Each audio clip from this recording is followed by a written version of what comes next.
Soprod et la RTI vous présentent 2 minutes pour comprendre.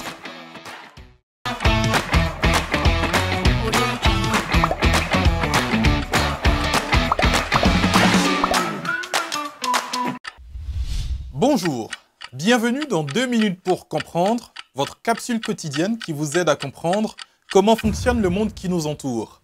Aujourd'hui, je vais vous parler de la cirrhose.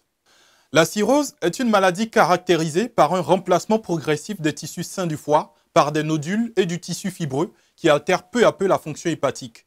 L'insuffisance hépatique est l'impossibilité qu'a le foie à assurer toutes ses nombreuses fonctions.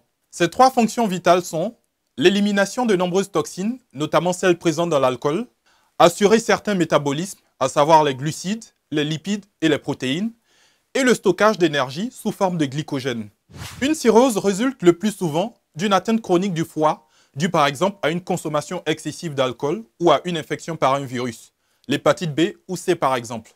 Cette inflammation ou cet endommagement persistant qui n'entraîne pas ou peu de symptômes pendant longtemps aboutit finalement à une cirrhose irréversible, cirrhose qui détruit les cellules du foie. Elle correspond en fait à la phase avancée de certaines maladies chroniques du foie. Pendant de longues années, elle n'entraîne ni symptômes ni douleurs. On parle de cirrhose compensée.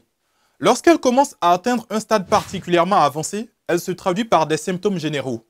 Fatigue, crampes musculaires, nausées, vomissements, mais aussi perte d'appétit entraînant une perte de poids. Ces éléments constituent des indices, mais ne permettent pas à eux seuls de déterminer quelle est la maladie responsable.